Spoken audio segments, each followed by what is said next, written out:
Hello, dear students. Today you are going to study about demand schedule, मांग तालिका,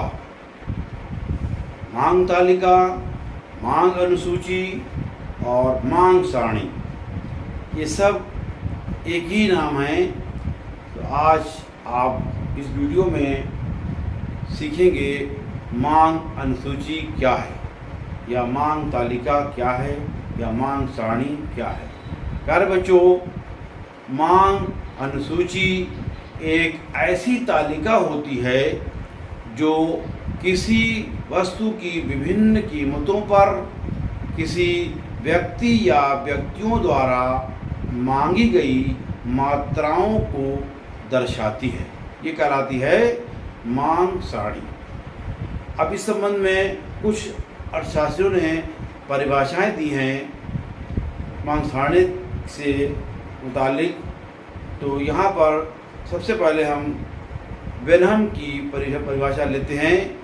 वेनहम के अनुसार किसी बाजार में एक निश्चित समय पर दिए हुए मूल्यों पर जितनी बिक्री होती है, यदि उसे एक सारणी के रूप में प्रस्तुत किया जाए तो मांग सारणी कहलाती है।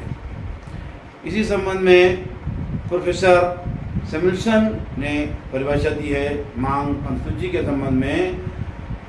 प्रोफेसर सैमुअल्सन के अनुसार मांग अनुसूची एक ऐसी तालिका है जिसमें एक निश्चित कीमत पर किसी वस्तु की खरीदी गई मात्रा के संबंध को प्रकट किया जाता है। ये कहना है प्रोफेसर सैमुअल्सन का। अब हम स्टडी करेंगे मांग तालिका के प्रकार, यानी कि टाइप्स ऑफ डिमांड शेड्यूल। मांग तालिका कितने प्रकार की होती है? मांग तालिका के प्रकार।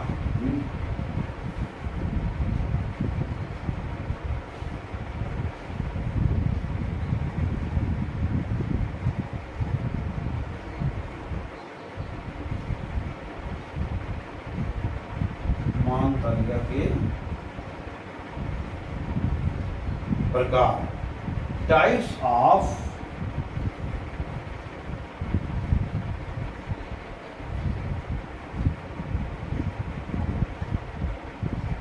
Demand schedule. मांग तालिका मुख्यतः दो प्रकार की होती है। व्यक्तिगत मांग तालिका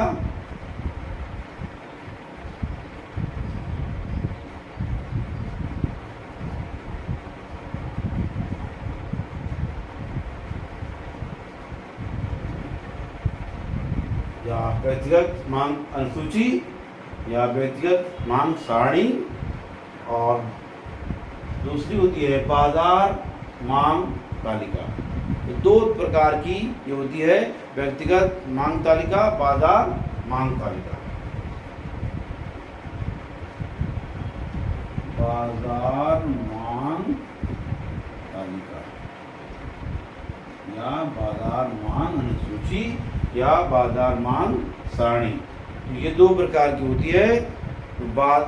तो व्यक्तिगत मांग सारणी क्या है?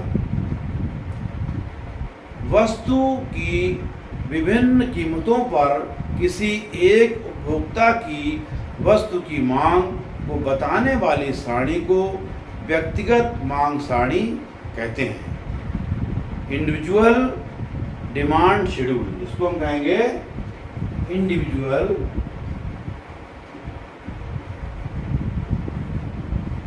डिमांड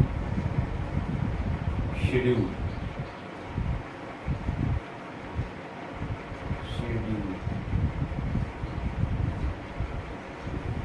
और ये कहलाएगा मार्केट डिमांड शेड्यूल।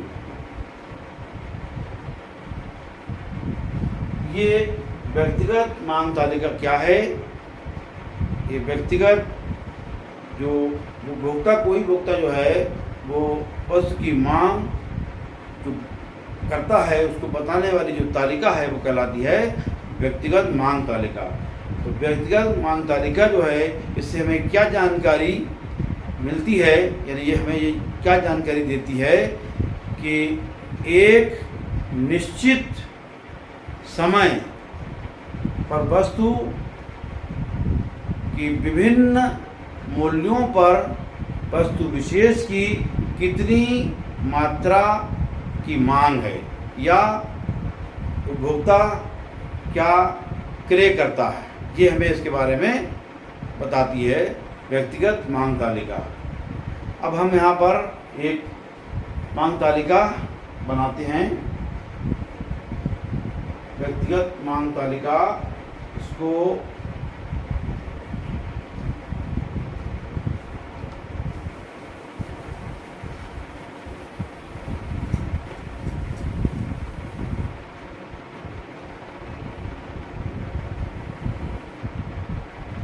सबसे पहले हम सेब की इकाइयों का उदाहरण लेकर के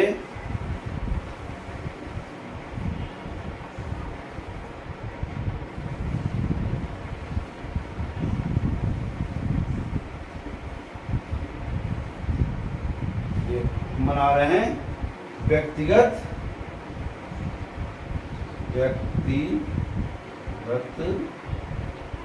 मांग तालिका। व्यक्तिगत मांग तालिका, इसमें सेब की कीमत प्रति किलो, सेब की कीमत प्रति किलो और ये रुपए में।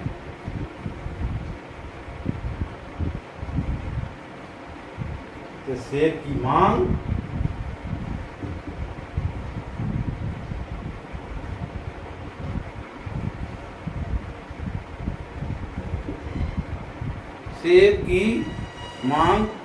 किलो में,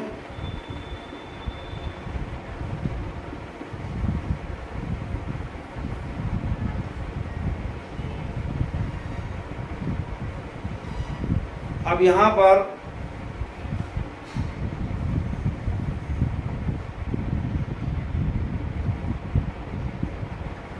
जब सेब की कीमत प्रति किलो रुपए में जब 10 रुपए है, 10 रुपए है, तो यहाँ पर मांग जो है वो 4 किलो मांग है। इस तरह से जब यहाँ पर 8 है, यानी कि सेब की कीमत जब 8 रुपये है तो मांग हो जाती है 6 किलो। इसी तरह से जब 6 रुपये हो जाती है तो मांग हो जाती है 10 किलो।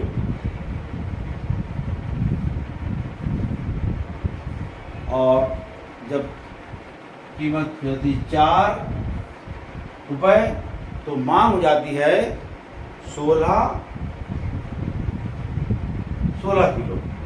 तो ये सारणी जो आपने बनाई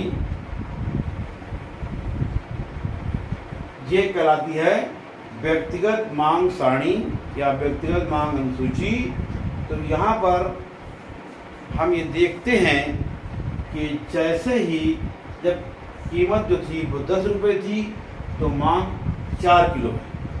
जब कीमत 8 रुपये हो गई तो मांग 6 किलो हो गई। यानी जैसे जैसे सेब की कीमतें घट रही हैं वैसे ही सेब की मांग बढ़ रही है। तो ये कहलाती है व्यक्तिगत मांग सारणी। उसके बाद नंबर 2 पे आता है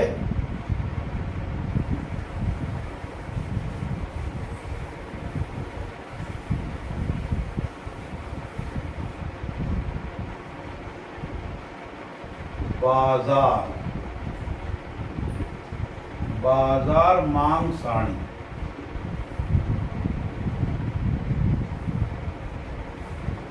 बाजार मांग सारणी क्या है? वस्तु की विभिन्न कीमतों पर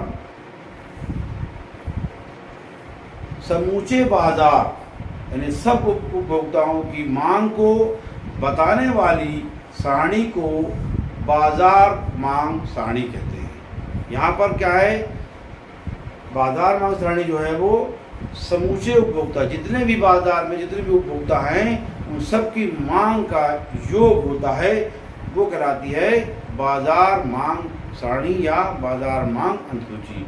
यहाँ पर हम एक सारणी बनाते हैं, बाजार मांग सारणी।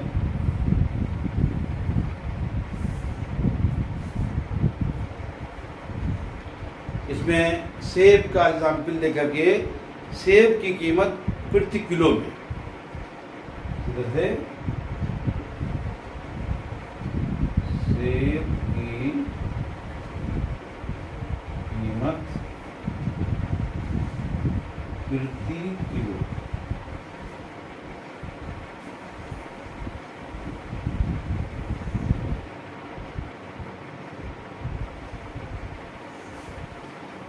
प्रति किलो ये आएगी कीमत रुपए में।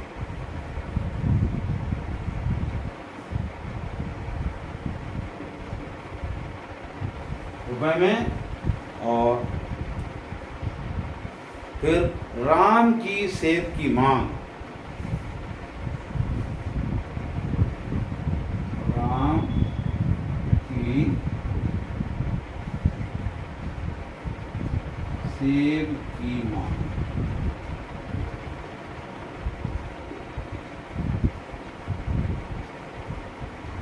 राम की सेब की मांग जो है वो किलो में।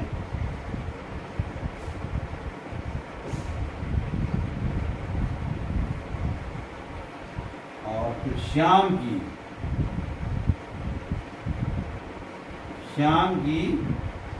सेब की मांग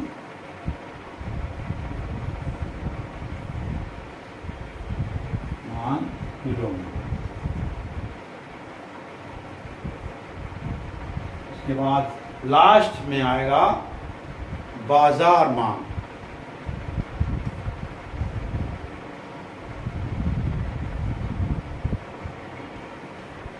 बाजार मांग ये भी किलो में।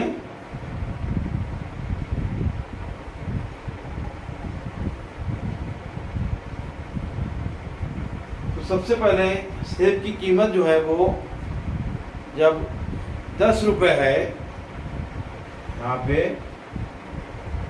10 रुपये, तो राम की जो मांग है सेब की वो है 4 किलो। और श्याम की जो है वो 2 किलो। और बाजार मांग क्या कहलाएगी? ये यहाँ पर अगर हम इसको 1, राम की मांग जो है वो 1 2 3 इस तरह से करें, 1 2 3। यहाँ पे होगा 2 + 3, 4 और 2 6। यहाँ पर जो बाजार मांग होगी वो 6 किलो होगी। इसी तरह से 8 6 4, 8 6 4। तो यहाँ पर जब मांग होगी 8, तो यहाँ पर 6 10 16, 6 10 16, और यहाँ पर 4 8 14, 4 8 14। बाजार मांग क्या हो जाएगी? 10 18 30 जुड़ जाएंगे।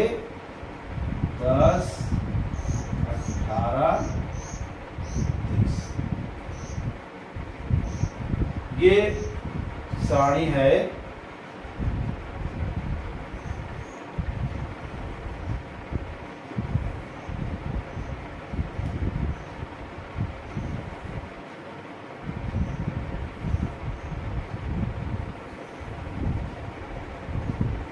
ये सारणी बन गई बाजार मांग सारणी। तो बाजार मांग सारणी में क्या होता है, यहाँ पर ये राम और श्याम मार्केट में दो उपभोक्ता माने गए हैं। अब यहाँ पर 2 के 20 भी हो सकते हैं, 50 भी हो सकते हैं। तो इस तरह से ये क्षैतिज जो योग है वो बाजार मांग कहलाएगा। जैसे यहाँ पर 4 और 2 6, यानी कॉलम 2 और 3 जोड़ करके 6 बाजार मांग हो गई। इस तरह से 6 + 4 10, 8 10 और 8 18, 16 14 30। इस तरह से ये मांग बाजार मांग सारणी तैयार हो गई। बाजार मांग अनुसूची जो मार्केट जो डिमांड शेड्यूल है वो व्यक्तिगत मांग अनुसूचियों इंडिविजुअल डिमांड शेड्यूल की सहायता से ही है, यानी कि जो उसी सहायता से ही तैयार किया जाता है। ये जो भी आपने व्यक्तिगत सारणी सीखी और ये बाजार मांग सारणी, तो ये बाजार मांग सारणी इस व्यक्तिगत मांग सारणी की सहायता से ही तैयार की जाती है। अन्य शब्दों में हम ये कह सकते हैं कि मार्केट डिमांड शेड्यूल यानी कि बाजार मांग सारणी समस्त बाजार में किसी समय बिंदु पर विभिन्न कीमतों पर वस्तु की मांग को प्रदर्शित करती है। यह व्यक्तिगत मांग तालिकाओं का क्षैतिज योग है। इसे बताया, ये व्यक्तिगत मांग तालिकाओं का क्षैतिज योग है।